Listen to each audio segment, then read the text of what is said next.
audit KPK per Maret sampai sekarang nggak bisa bikin. Untuk untuk surat jalan pun nggak bisa. Penggunaan nomor polisi yang diwajibkan dipasang di setiap kendaraan bermotor menjadi ajang sumber keuntungan dari berbagai oknum. Keinginan untuk memiliki nomor polisi dengan variasi sesuai keinginan pemilik kendaraan dikenakan dengan harga yang tinggi. Mulai dari jutaan, bahkan puluhan juta dapat dikeluarkan oleh pemilik kendaraan untuk memperoleh nomor polisi yang mereka inginkan.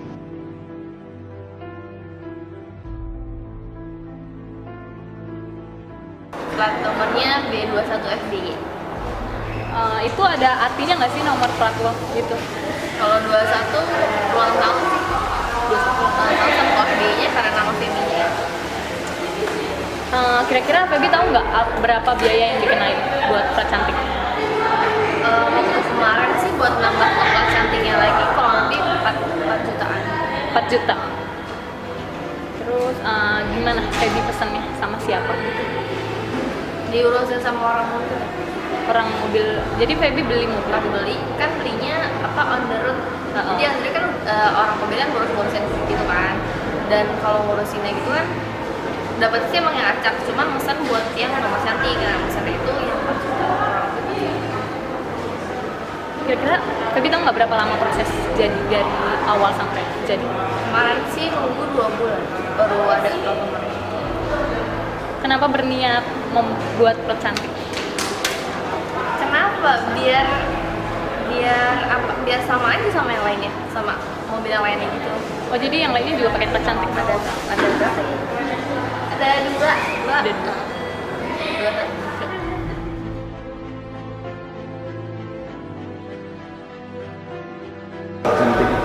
Iya, kalau ada requestan dari customer ya dipesenin. Kisaran harga tergantung. Jadi kalau misalnya 4 angka nih misalnya, tapi nomornya itu bagus kayak triple 1 itu harganya bisa tinggi, bisa 4 sampai 5. Kalau misalnya 4 angka itu cuma kayak 17, 8, tapi kisarannya cuma 2 jutaan. Jadi tergantung dengan nomor mana nih. Oh, kalau yang nomor hoki biasa? Iya. Kenapa? Itu bisa ada yang sampai 10 jutaan. Jadi kalau kita kan mainnya sama biro jasa. Oh, iya. Jadi di luar itu ada mainannya sama biro jasa. Nah, itu biro jasa juga dapat dari sana juga ya, dapat dari Samsat juga ya harganya. Nah, tapi dimarginin sama biro jasa. Di plusin margin baru nyampe ke kita gitu. Nanti kalau misalnya proses pilih nomor di dealer juga butuh margin juga, jadi ditambahin juga. Gitu. Yeah. Jadi pertama itu harus buat faktur dulu. Jadi kalian misalnya customer ya ngasih data-data ke kita, customernya ada PT, ada perorangan nih. Yang perorangan aja yang gampang ya, ngasih KTP dong, KTP yang jelas atau SIM ya kan. Terus nanti mau buatin fakturnya. Tergantung fakturnya itu ada mobil build up sama mobil yang biasa, yang non build up. Kalau faktur build up itu lama, yang bikin lama itu form A-nya. Form A-nya dari bea dan cukainya itu yang bikin lama, itu bisa 1,5 bulan sampai 2 bulan untuk jadi fakturnya doang. Baru maju ke STNK. Tapi kalau untuk faktur yang biasa palingan cuma 3 sampai 4 hari fakturnya udah jadi sama sertifikat segala, majuin ke biro jasa majuin ke pertama BPKB prosesnya, baru STNK. Oh bukan masalah sih, jadi maksudnya dulu kan pilih nomor gampang ya, maksudnya ada pesan 1 angka, 2 angka, jor-joran lah orang bisa sebulan ada berapa, sekarang jarang. Bukan jarang sih, karena sekarang nggak bisa, terbatas, pilih nomor cuma 4.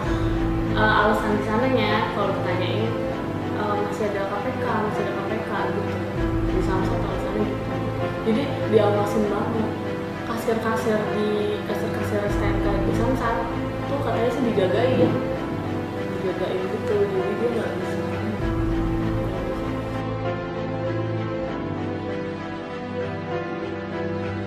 Kalau dealernya sih bolehin, Dealernya boleh. dealer boleh loh, kan emang ada boleh pilih boleh. nomor gitu, kecuali nanti ada peraturan baru nih dari Samsat. Nggak, kan sekarang bilangnya nggak boleh nomor-nomor aneh-aneh kayak gitu, sekarang boleh pilih nomor tapi 4 angka. Oh. Gitu kan, sekarang Iya, ada iya. peraturan kayak gitu, tapi nanti nextnya ini nggak tahu masih dibolehin apa enggak. Enggak gini, jadi kalau misalnya dari kita kan mainnya sama biro jasa, biro jasa yang nentuin harga untuk pilih nomor ya biro jasanya, kita kerjasamanya sama biro jasa.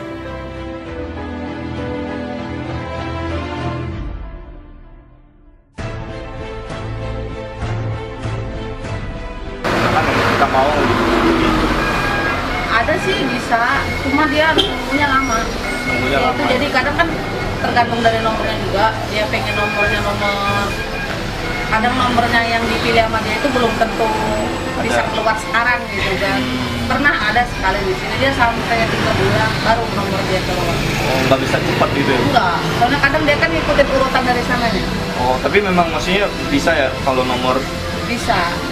karena kan ada plat nomor kan maksudnya ada prasyarat kan, kalau 4 angka atau Iya. tapi kita nggak mau ikutin itu bisa ya? Bisa. Nggak masalah ya? Bisa. Jadi kita berikutnya itu masuknya pilih nomor bisa. Beli nomor ya? Cuma mungkin biayanya lebih beda gitu dari yang biasa. Kalau yang biasa kan kita ikutin prosedur aja, kalau ini kan kita langsung Kira-kira berapa harga ya? kalau dulu mobil berapa ya, lupa sih, udah lama. Tapi hitungannya jutaan ya? Jutaan sih kalau untuk mobil ya.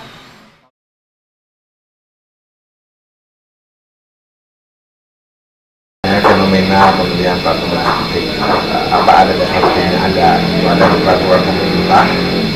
Saya lupa ya, kalau tahun 2010 Anda bisa dulu peraturan pemerintah tentang plat nomor kendaraan. Nah di situ pada intinya dikatakan setiap pembelian plat nomor kendaraan itu kan dicatatkan berupa PNBP, pendapatan negara bukan pajak, yang dikelola oleh Korlantas Polri. Dalam PP itu dikatakan bahwa setiap plat nomor itu biayanya sama, baik yang cantik maupun tidak cantik. Tidak ada istilah plat nomor cantik biayanya lebih mahal, semuanya itu biayanya sama. Nah, kemudian bukan hal yang rahasia lagi bahwa itu sudah menjadi bisnis, entah kita nggak tahu di dalam itu ada biro jasa, ada polisi sendiri. Kita tidak tahu nih sebenarnya mana yang bermain. Jadi kalau ditanya polisi pernah katakan bahwa waktu ribut Joko Susilo bahwa nggak ada sebenarnya, itu hanya permainan biro jasa aja. Ke polisi itu sama dikatakannya. Nah itu betul atau tidak, ya itu memerlukan penelitian lebih mendalam. Kita tidak tahu nih mana yang betul, mana yang enggak. Yang kedua ya seharusnya pemerintah menurunkan suatu regulasi ya diatur aja, karena itu penerimaan negara bukan pajak.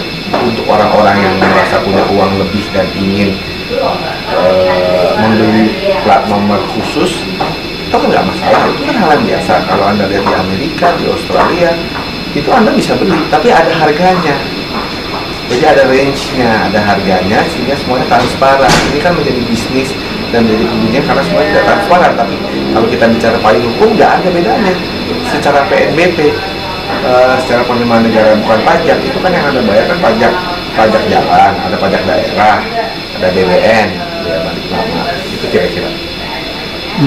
Oh jadi tidak ada memang peraturan khusus yang mengatur mengenai plat. Bicara peraturan khusus mengenai plat nomor ada, peraturan pemerintah ada, ya peraturan pemerintah PP.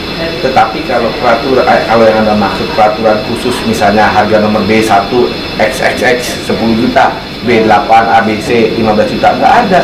Karena dalam peraturan itu dikatakan pilih plat nomor itu nggak ada biaya khusus, nggak ada biaya tambahan, sama dengan biaya plat nomor biasa.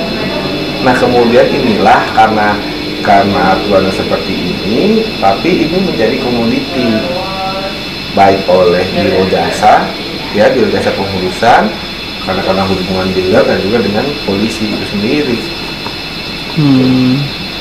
Apakah sebelumnya sudah pernah ada kasus mengenai plat ini, Pak? Oh ya, bukan ya kasus yang dibawa ke pengadilan sih ya belum ada. Tapi kalau kasus dipertanyakan orang ya sering sekali. Misalnya waktu penangkapan Kakor Lantas Joko Susilo, Irjen Joko Susilo yang dia yang bertanggung jawab ya atas korps lalu lintas, itu kan dipertanyakan ini PNBP dari polisi, dari Korlantas Polri ini nggak transparan. Tapi kemarin yang jadi kasus itu kan tender bahan plat nomor itu, logamnya, plat nomor cantiknya memang belum tertentu, maka suka on off. Makanya polisi kalau lagi rame-rame dia hentikan dulu, dia tutup plat nomor cantik. Kalau lagi terus nanti dibuka lagi, kalau orang udah pada lupa dibuka lagi. Itulah fenomena yang terjadi, dan memang pemerintah seharusnya ya menurunkan regulasi yang jelas soal itu. Kalau memang jadi komoditi ya nggak apa-apa, diperjualbelikan aja. Jadi jangan toh uangnya daripada uangnya lari ke kantong-kantong pribadi, jelas uangnya lari ke negara aja buat masuk APBN, bisa bangun sekolah, bangun infrastruktur, bangun pendidikan, dan lain-lain. Jadi yang lebih dipertanyakan itu aliran dana itu kemana ya akhirnya masuknya? Iya, pertanyaan itu muncul karena belum ada ya regulasi yang jelas. Regulasi ini tidak diimplementasikan dengan sebagaimana mestinya. Ya, regulasinya kan bilang, peraturan pemerintah bilang sama aja harganya, polisinya sama aja, mau plat nomor B 4 angka bla bla bla atau B 1 angka bla bla bla ya sama aja.